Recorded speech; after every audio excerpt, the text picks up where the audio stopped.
अस्सलाम वालेकुम, this is me Bilal Nawaz, medical lab technologist. आज मैं आप लोगों को एक इम्पॉर्टेंट टॉपिक जो कि ड्रग्स से रिलेटेड है कि ड्रग्स की किस तरह से प्रिपरेशन की जाती है और उसके कौन से स्टेप्स हैं जिसके बाद जो मार्केट में है ड्रग्स को लाया जाता है।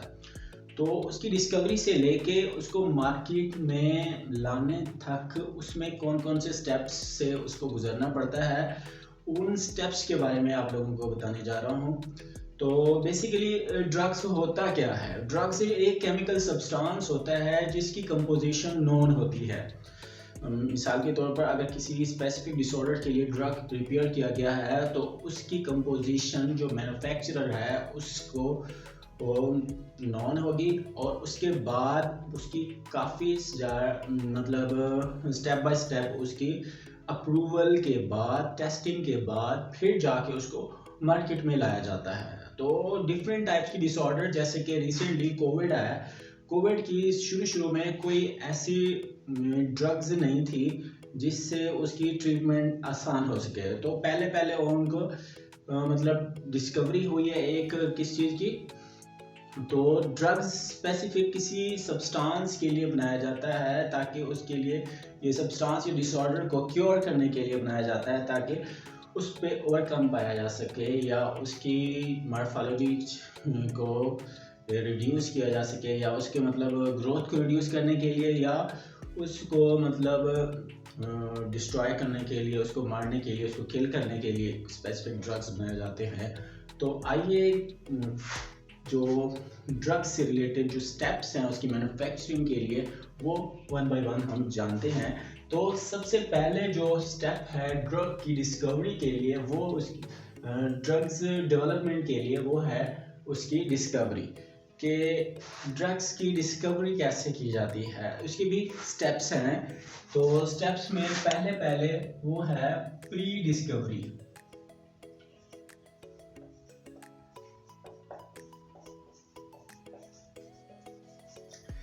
प्री डिस्कवरी में पहले जो है किसी जो स्पेसिफिक डिसऑर्डर है उसकी आइडेंटिफिकेशन की जाती है कि कौन सी स्पेसिफिक डिसऑर्डर जो पहले ऑलरेडी डिसऑर्डर से नई है, तो उसकी पहले प्री डिस्कवरी में जो डिसऑर्डर है उसकी आइडेंटिफिकेशन की जाती है।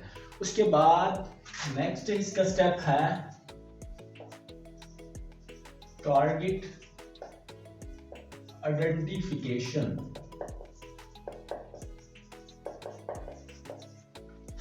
प्री डिस्कवरी के बाद टारगेट की आइडेंटिफिकेशन की जाती है कि कौन सा टारगेट होना चाहिए।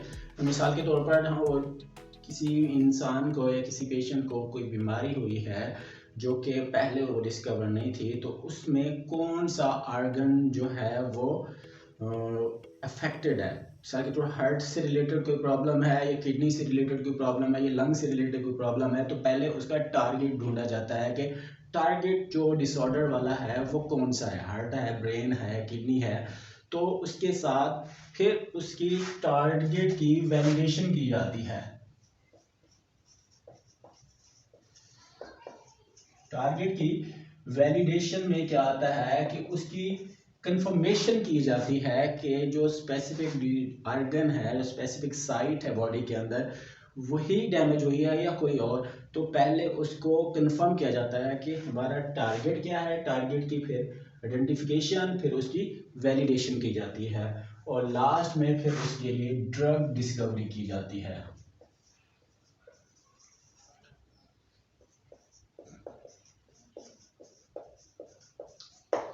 ड्रग डिस्कवरी, फिर उसके खिलाफ, उस टारगेट के खिलाफ एक ड्रग्स बनाई जाती है जो कि मतलब एक किस्म का हाइपोथेसिस होता है, उसका एक किस्म का गैस होता है कि शायद इसके लिए ये बीमारी, इस बीमारी के लिए ये ड्रग्स जो होंगे वो कारआमद होगी, ये इफेक्टिव होगी। तो सबसे पहला बेसिक स्टेप जो है ना ड्रग की डेवलपमेंट में, वो ड्रग की डिस्कवरी है।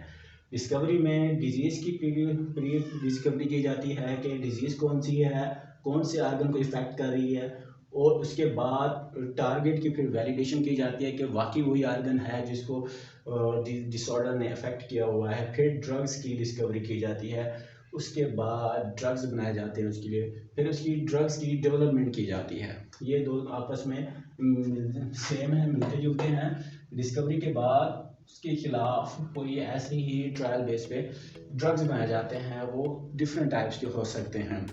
वो प्रोटीन से उसकी जो टारगेट जोन है उसके प्रोटीन के खिलाफ हो सकते हैं, कार्बोहाइड्रेट्स के खिलाफ हो सकते हैं। जो टारगेट जोन है उसको इफेक्ट करने, उसको क्योर करने के लिए कि उस जो स्पेसिफिक कंपोजिशन होती है एक सेल्स की, टिश्यू की या कोई बॉडी ऑर्गन की, उसको टारगेट करने के लिए उस तरह की जो है ना वो स्पेसिफिक ड्रग बनाई जाती है। फिर उसकी एक तो ये अभी ड्रग वैलिड नहीं है, पहले फिर उसके लिए क्या कहते हैं डेवलपमेंट की जाती है। तो ड्रग्स बना ली, किसी कंपनी ने बनाई है, किसी स्टूडेंट्स ने बनाई है, या ट्रायल बेस पे कोई जैसे अचानक से कोई चीज़ खाने से उसकी क्योर होने लगी तो वो फिर उसके खिलाफ वो जो है ड्रग्स के तौर पे इस्तेमाल कर रहे हैं। तो उसके लिए ये पहला क्या प्रोसीजर होता है, फिर उसको ड्रग्स बनाई जाती है। ड्रग्स बनाने के बाद उसके प्री क्लिनिकल टेस्टिंग की जाती है। प्री क्लिनिकल टेस्टिंग में क्या आता है कि बराह रास्त डायरेक्ट जो है ना किसी इंसान को वो ड्रग्स जो किसी कंपनी ने बनाई है या किसी रिसर्च लैब में बनी है और डायरेक्ट जो है वो इंसानों पे लगने की बजाय उनको दूसरे एनिमल पे टेस्ट किया जाता है। इसको कहते हैं प्री क्लिनिकल टेस्टिंग। उनमें एनिमल्स हो सकते हैं और प्लांट्स हो सकते हैं। उन पे टेस्ट किया जाता है। एनिमल्स में ज़्यादातर माइस पे, डॉग्स पे और रैबिट्स पे। उसको प्री ट्रायल किए जाते हैं, उस पे एनिमल प्लांट्स के ऊपर भी ट्रायल किए जाते हैं। डिफरेंट डिसऑर्डर्स जो मेडिसिन की डिस्कवरी है प्लांट्स पे, एनिमल्स पे उसकी टेस्टिंग, प्री क्लिनिकल टेस्टिंग की जाती है। प्लांट्स के बाद जो क्लिनिकल टेस्टिंग की जाती है उसमें बेसिकली 3 तरह की स्टडीज़ की जाती हैं, स्टडी 1, स्टडी 2 और स्टडी 3। स्टडी 1 में जो पॉपुलेशन होती है, इंडिविजुअल होते हैं, उनमें जो तादाद होती है उसकी कम ली जाती है as compare to study 2 and 3। तो स्टडी 1 में जो इंडिविजुअल लिए जाते हैं वो 20 to 80 इंडिविजुअल ले जाते हैं और ये इंडिविजुअल वॉलंटियरली खुद को जो होते हैं अपनी मर्जी से अपने आप को आके पेश करते हैं क्लिनिकल ट्रायल के अंदर, क्लिनिकल टेस्टिंग के अंदर। जैसे कोविड के अंदर हुआ था, कोविड में भी लोग बहुत घबराए हुए थे लेकिन कोई भी वैक्सीन लगवाने के लिए तैयार नहीं था। तो कुछ लोगों ने एज अ हीरो बन के उन्होंने क्लिनिकल टेस्टिंग के लिए कोविड की ड्रग्स या वैक्सीन की मतलब चेकिंग के लिए उन्होंने खुद को पेश किया था। तो उसमें स्टडी 1 में सिर्फ चंद लोग लिए जाते हैं स्पेसिफिक एरिया के लिए। फिर स्टडीज़ 2 में तकरीबन 100 to 300 लोगों को वो वाली जो प्रिपेयर की है किसी कंपनी ने, वो 100 से 200 इंडिविजुअल को वो इंजेक्ट की जाती है या दी जाती है डोज की फॉर्म में। फिर उस पर टेस्टिंग की जाती है कि उसमें क्या रिजल्ट्स आए हैं। फिर अगर उसके रिजल्ट्स बहुत अच्छे हैं तो उसके बाद जो नेक्स्ट स्टडी 3 के अंदर जो है वो 300 to 3000 इंडिविजुअल, मतलब उसमें इंडिविजुअल्स की तादाद जो है पहले से वो इंक्रीज़ कर दी जाती है। तो इसमें फिर इसके बाद जो है फिर उनको एक पाकिस्तान के अंदर ये FDA एक एजेंसी है वो उसको अप्रूवल देती है। अगर इनकी क्लिनिकल ट्रायल जो होती हैं, टेस्टिंग होती हैं वो वैलिड हो जाती है तो उसके बाद उनको एक कंपनी की तरफ से लाइसेंस इंश्योर किया जाता है, लाइसेंस मिल जाता है कि ये ड्रग जो है वैलिड है स्पेसिफिक डिसऑर्डर की क्योर के लिए। तो उसके बाद लाइसेंस उनको उस ड्रग्स का मिलने के बाद फिर उसकी मैन्युफैक्चरिंग की जाती है। मैन्युफैक्चरिंग में क्या किया जाता है, मैन्युफैक्चरिंग में उसमें उसकी प्रॉपर पैकिंग अच्छी होनी चाहिए, उसके ऊपर मेंशन होना चाहिए कि इसमें ड्रग्स क्या है, उसमें क्या कंटेंट्स ऐड किए हुए हैं, उसमें प्रोटीन की क्या रेशियो है, सारा और कंपनी का नेम और ये सारा डेट और सारा इसमें मेंशन किया जाता है मैन्युफैक्चरिंग के अंदर। मैन्युफैक्चरिंग के बाद उसको फिर जो लास्ट वाला स्टेप है उसमें उसकी मार्केटिंग की जाती है।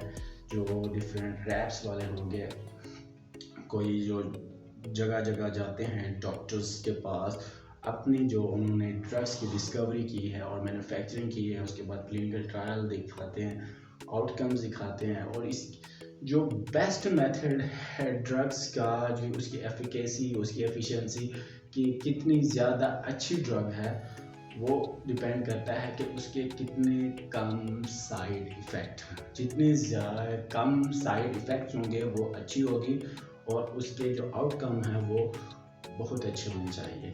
तो मैन्युफैक्चरिंग के बाद उसकी मार्केटिंग और फिर उसकी सेल्स की जाती है। डिफरेंट ब्रांड्स के जो कंपनीज़ हैं या नेशनल लेवल की, इंटरनेशनल लेवल की, तो फिर उनकी टेस्टिंग के सारे स्टेप्स करने के बाद फिर मार्केटिंग और सेल्स की जाती है। तो ये थे स्टेप्स एक ड्रग्स की डिस्कवरी से लेके उसकी मार्केटिंग और सेल्स तक। तो ये वीडियो आप लोगों को कैसी लगी दोस्त?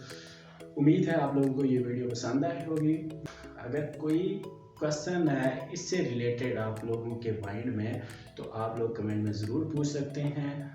अगर आप लोगों ने मेरे चैनल को सब्सक्राइब नहीं किया तो काइंडली इसको सब्सक्राइब करें और बेल आइकन को ज़रूर प्रेस कीजिएगा।